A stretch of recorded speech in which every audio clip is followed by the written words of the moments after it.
اعوذ باللہ من الشیطان الرجیم بسم اللہ الرحمن الرحیم الحمد للہ رب العالمین والصلاة والسلام علی اشرف الانبیاء والمرسلین وآلہ الطیبین الطاہرین اعوذ باللہ من الشیطان الرجیم ومن اللیل فتہجد بہ نافلۃ لک عسى ان یبعثک ربک مقاما محمودا۔ سورہ بنی اسرائیل آیات 79۔ اور رات کا کچھ حصہ قرآن کے ساتھ بیداری میں گزارو، یہ ایک زائد عمل صرف آپ کے لیے ہے۔ امید ہے کہ آپ کا رب آپ کو مقام محمود پر فائز کرے گا۔ یہ آیت نماز تہجد کے بارے میں۔ تہجد نیند دور کرنے کو کہتے ہیں، اور یہ نماز جو ہے چونکہ نیند کے وقت سے مربوط ہے، اور اس وقت نیند کو دور کر کے انسان کو بیدار ہونا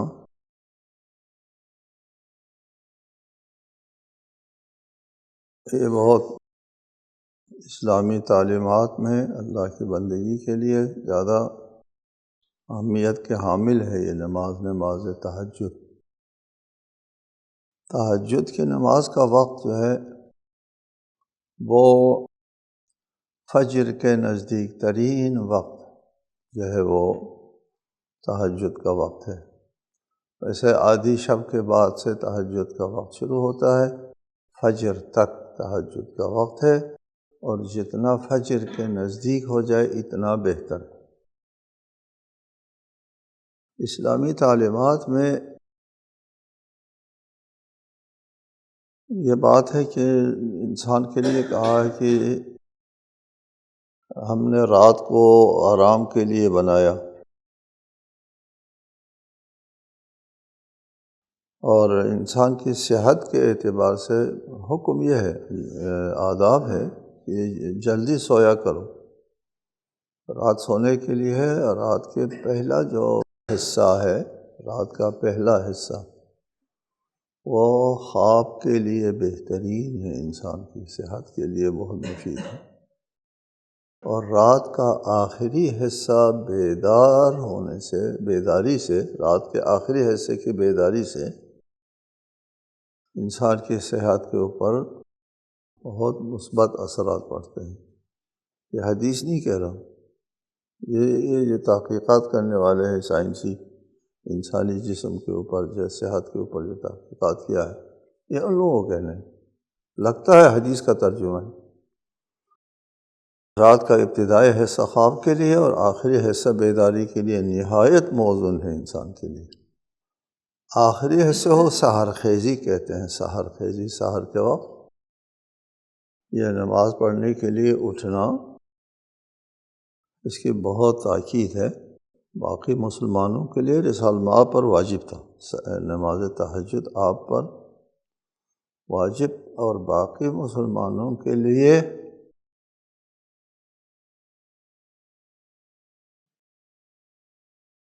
مستحب ہے، اور نہایت تاکیدی عبادت ہے سحر خیزی۔ اور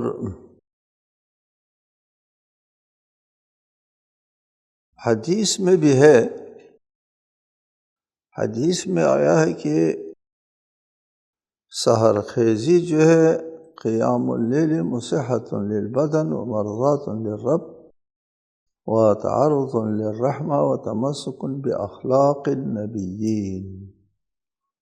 سحر خیزی جو ہے صحت دہندہ ہے، بدن کو صحت دیتی، اور اللہ تعالیٰ کی خوشنودی حاصل ہوتی ہے، اور اللہ کے رحمت کا مستحق بنتا ہے، اور اخلاق نبیین یعنی پیغمبروں کے اخلاق کے ساتھ متمسک ہونے کا موقع ملتا ہے۔ حدیث ہے حضرت امام جعفر صادق علیہ السلام کی روایت سے، ثلاثۃ من فخر المؤمن، وزینت الدنیا والآخرہ، دنیا کے لیے بھی زینت ہے اور آخرت کے لیے بھی زینت ہے، تین چیزیں۔ الصلاۃ فی آخر اللیل، رات کے آخری حصے کی نماز، یہی تہجد۔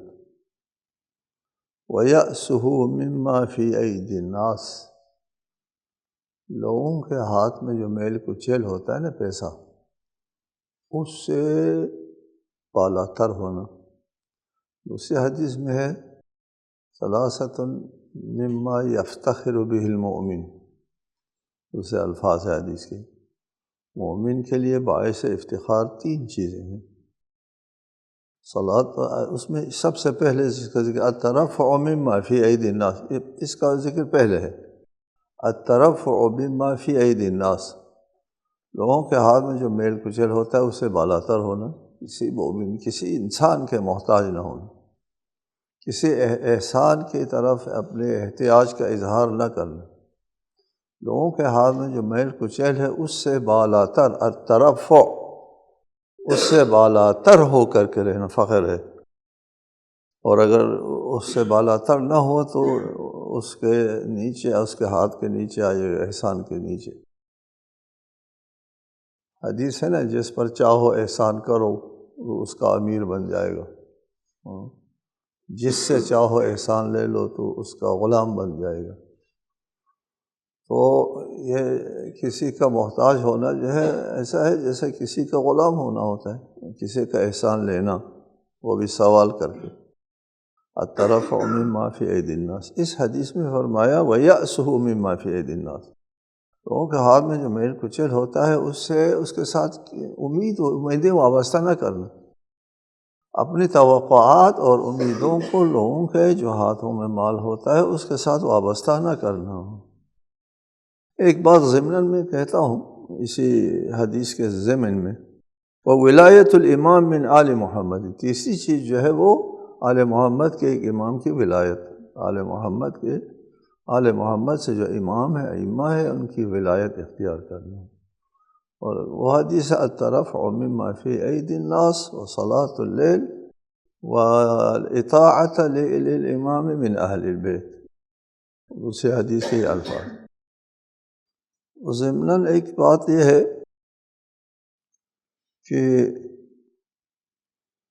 لوگوں کے سے توقعات جو ہے وہ وابستہ نہ رکھنا، لوگوں کے ہاتھ میں جو میل کچیل ہے اس سے یأس، اس کے امیدیں وابستہ نہ کرنا، ان سے توقع نہ رکھنا۔ ایسے ہمیشہ اپنی زندگی کے لیے جتنے آپ توقعات کم رکھیں گے اتنے آسودہ رہیں گے آپ۔ کس سے؟ سوائے اللہ کے اور کسی سے۔ توقعات جتنا کم رکھیں گے اتنے آپ آسودہ رہیں گے زندگی میں۔ اس چیز کو اپناؤ، کسی زید سے، کسی عمر سے، کسی بکر سے، کسی خالد سے، کسی ادارے سے، کسی شخصیت سے، یا اپنے والدین سے، اپنے عزیزوں سے، اپنے بھائی بند لوگوں سے، خوش قبائل کے لوگوں سے، سب سے زیادہ توقع نہ رکھو۔ آپ جتنا زیادہ توقع رکھیں گے اور کام نہیں ہوگا تو زیادہ مایوسی ہو جائے گی، آپ کا حوصلہ پست ہو جائے گا۔ نہیں توقع رکھیں گے کوئی فرق نہیں پڑے گا آپ کے لیے، مضبوط رہیں گے۔ انسان جو توقع رکھتا ہے کسی اور سے، اس سے بہت انسان کے اندر کمزوری آ جاتی ہے۔ یہاں پر ہے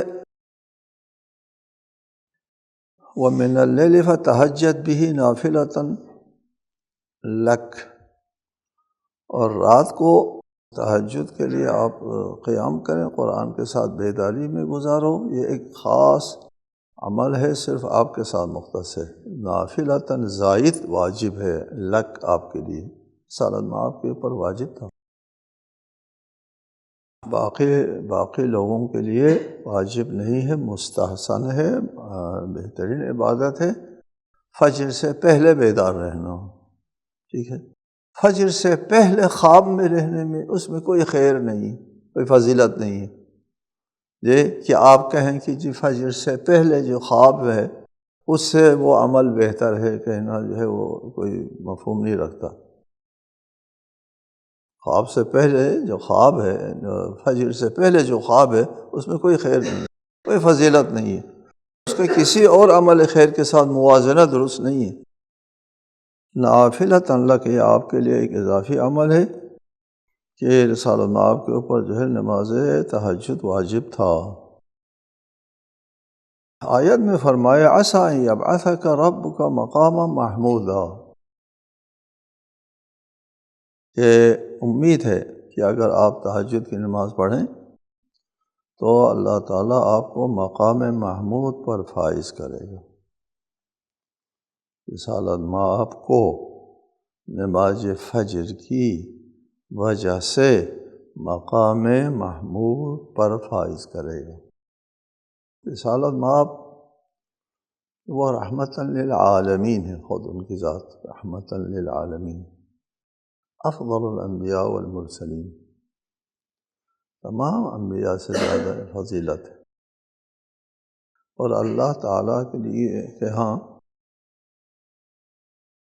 اتنے اللہ تعالیٰ کے ہاں اس قدر درجہ اور قربت ہے رسالت مآب کی، وَلَسَوْفَ يُعْطِيكَ رَبُّكَ فَتَرْضَىٰ، رسالت مآب کی خوشنودی اللہ تعالیٰ کو بڑا عزیز ہے۔ یہ رسول جو ہے نماز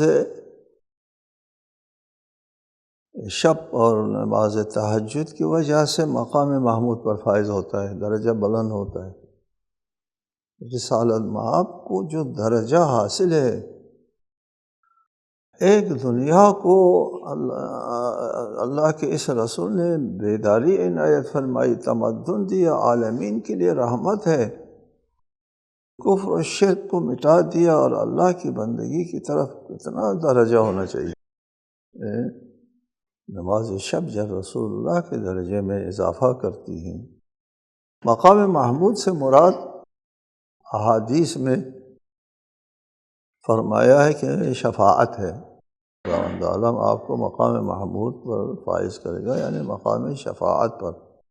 یہاں اتنا آپ کا درجہ بڑھے گا، اتنا اللہ تعالیٰ آپ کے اوپر خوش ہوگا کہ آپ کی بات مانی جائے گی۔ شفاعت سے مراد یہ کہ کل قیامت کے دن آپ اپنی امت کے لیے شفاعت کریں گے، سفارش کریں گے تو ہم قبول کریں گے۔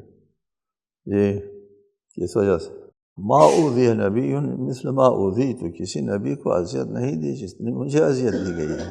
اس کی وجہ سے، جہاد کی وجہ سے حضرت علی فرماتے ہیں خرج من الدنیا خمیسہ، رسالت مآب گرسنگی کی حالت میں دنیا سے نکل گئے، دنیا سے چلے گئے گرسنگی کی حالت میں، پیٹ بھر کے کھانا نہیں کھایا کبھی، اس دنیا سے کچھ نہیں لیا، اور شفاعت کا حق ملے گا نماز تہجد سے۔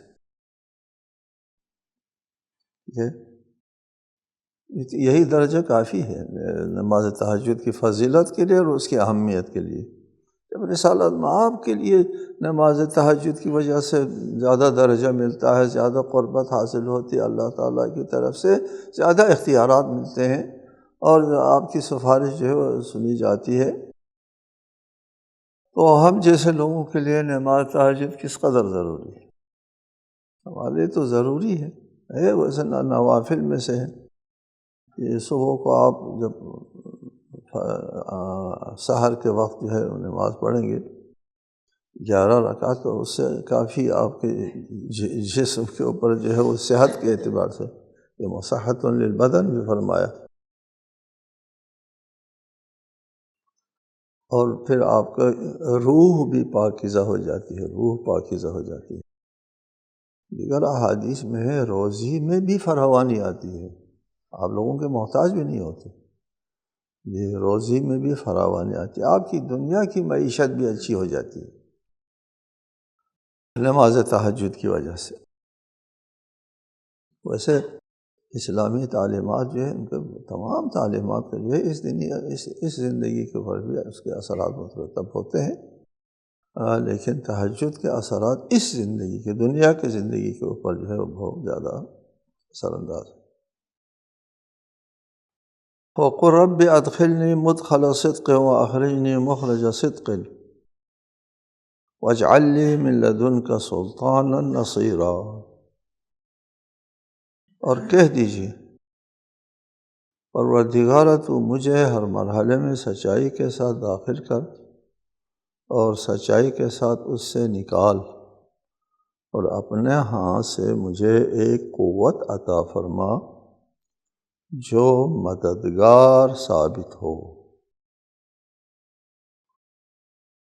اللہ تعالیٰ اپنے حبیب کو دعا، آداب دعا سکھاتا ہے، اس طرح دعا کرو۔ اللہ تعالیٰ سے مانگنا سب سے بڑی عبادت جو ہے وہ اللہ تعالیٰ سے مانگنا ہے۔ سب سے بڑی بندگی ہے اللہ تعالیٰ سے اپنی ساری توقعات وابستہ کرنا ہے۔ سب سے اچھی زندگی یہ ہے کہ انسان اپنے آپ کو اللہ کے حوالے کر دے۔ وَكَفَى بِاللَّهِ وَكِيلًا وَمَن يَتَوَكَّلْ عَلَى اللَّهِ فَهُوَ حَسْبُهُ۔ اس لیے دعا اللہ کے اوپر توکل کرنا، اللہ پر بھروسہ کرنا، اللہ کی طرف بار بار ہر بات کے لیے، ہر چھوٹی بڑی بات کے لیے اسی کی طرف رجوع کرنا۔ یہ الدعاء مخ العبادہ، ہماری شیعی روایات میں ہے، احادیث کے، کہ دعا عبادت کا مغز ہے۔ اور کنز العمال میں یہی عبارت آئی ہے، الدعاء هو العبادہ، دعا ہی عبادت ہے۔ یہ وجہ ہے کہ دعا اس قدر اہم ہے، اور پھر دعا مانگنے کا سلیقہ کہ اللہ سے کس طرح مانگنا چاہیے، کیا مانگنا چاہیے، یہ سلیقہ بھی بہت قیمتی ہے، بہت قیمتی ہے۔ کیا چیز مانگنا چاہیے اللہ تعالیٰ سے؟ اللہ تعالیٰ اپنے حبیب کو دعا کی تلقین فرما رہا ہے، قل، اس طرح دعا کرو، رب ادخلنی مدخل صدق واخرجنی مخرج صدق، اس مرحلے میں مجھے داخل کرو تو سچائی کے ساتھ، اور جس سے مجھے نکالو تو سچائی کے ساتھ۔ یعنی جو بھی جس عمل میں داخل ہوتا ہوں، جس عمل کو میں شروع کرتا ہوں، عمل میں سچائی ہو، اس عمل کو میں ختم کرتا ہوں تو سچائی کے ساتھ، صدق صفا کے ساتھ وہ عمل ختم ہو جائے، جس عمل کو بھی میں۔ تو سچائی جو ہے وہ صدق کس کہتا ہے؟ آپ کو پہلے بتایا، ایک صدق ہوتا ہے اور ایک حق ہوتا ہے۔ حق واقع کو کہتے ہیں، صدق صادق جو ہے اس کو کہتے ہیں جو واقع کے مطابق ہو، اور جو قیمت ہے وہ واقع کو حاصل ہے۔ بعد میں آئے تھے، اس میں بتائیں گے آپ کو۔ یعنی یہ دعا کرو کہ میرے تمام اعمال جو ہے وہ صرف اور صرف تیرے لیے میں بجا لاؤں۔ بعض مفسرین نے کہا ہے کہ اس سے مراد مدینہ اور مکہ ہے۔ اے اللہ، مجھے سچائی کے ساتھ مکہ سے خارج کرو اور سچائی کے ساتھ مدینہ میں داخل کرو، ادخلنی مخرج، یہ مراد ہے۔ لیکن اگر کسی موضوع کے ساتھ اگر آیت جو ہے وہ محل نزول ہے، شان نزول ہے، تو اس کے ساتھ مخصوص نہیں ہوتا۔ العبرۃ بعموم اللفظ لا بخصوص السبب، لفظ میں عمومیت ہے، اس میں یہ بھی شامل ہو سکتا ہے رسالۃ میں آپ کی اس دعا میں کہ مکے سے نکلنا اور مدینے میں داخل ہونا، اس کو تیرے لیے قرار دے، اور لیکن اس کے ساتھ مخصوص کرنا، اس اطلاق کو درست نہیں ہے۔ آخر میں فرمایا وَاجْعَلْ لِي مِن لَّدُنْكَ سُلْطَانًا نَصِيرًا، اور مجھے اپنے ہاں سے سلطان عنایت فرمائے، طاقت اور قوت اور بالادستی اور حکومت، اقتدار عطا فرمائے، نصیرا، جو مددگار ثابت ہو تیرے احکام کو نافذ کرنے کے لیے۔ تیری شریعت کے نفاذ کے لیے، اور تم نے جو دستور حیات اس انسان کے لیے مرحمت فرمایا اس کو لوگوں کے اوپر نافذ کرنے کے لیے مجھے سلطان نصیر عنایت فرما۔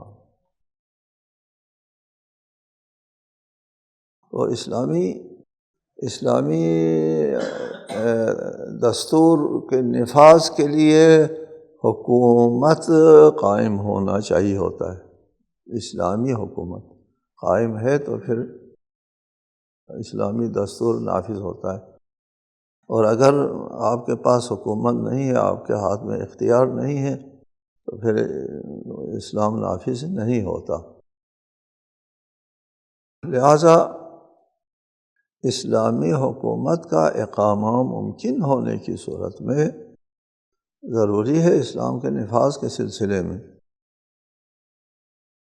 بہرحال اس میں ہم بحث نہیں کریں گے کہ یہ ہے کہ سلطان نصیر عنایت فرما، اللہ سے رسول اللہ آپ دعا فرما رہے ہیں یا اللہ تعالیٰ تعلیم دے رہے ہیں کہ یہ دعا کرو، تو رسول اللہ آپ کی دعا یقیناً قبول ہوگی، اللہ کی تعلیم کردہ دعا وہ بھی۔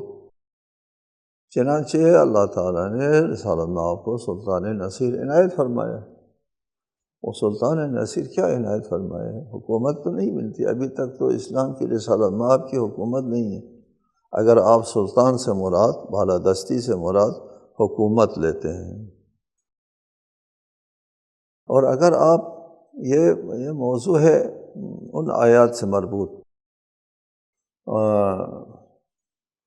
اللہ تعالیٰ اپنے رسولوں کو اور مومنین کو ان کی مدد کرے گا، فی الحیات دنیا میں بھی مدد کرے گا اور آخرت میں مدد کرے گا، اور اللہ کا یہ دین جو ہے وہ تمام ادیان کے اوپر غالب آئے گا۔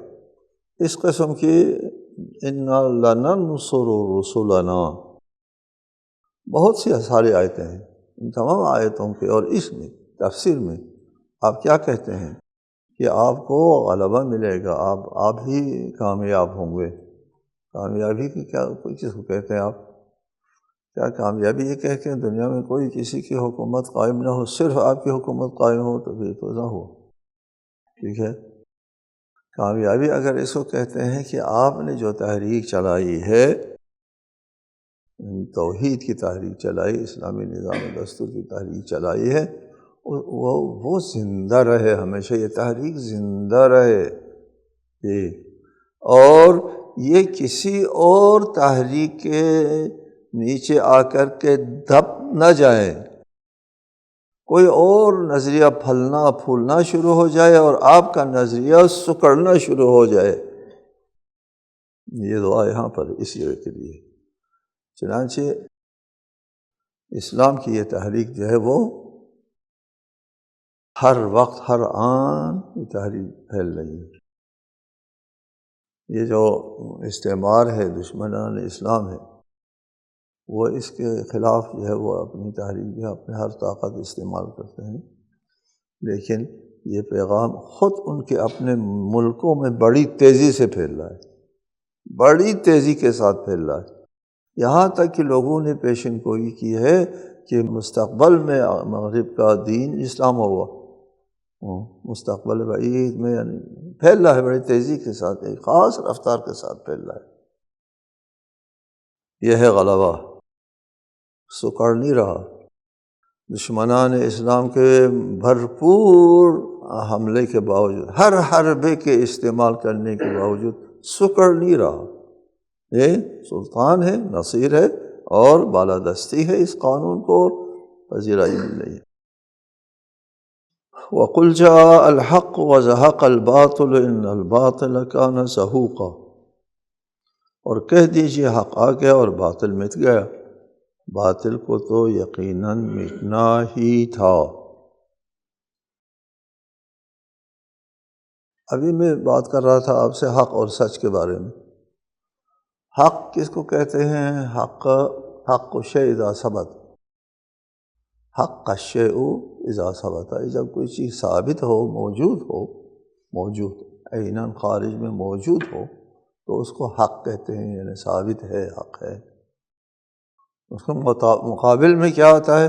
باطل آتا ہے، نہیں ہے، یہ نیستی ہے وہ۔ حق وجود کو کہتے ہیں، باطل عدم کو کہتے ہیں، نیستی کو باطل کہتے ہیں۔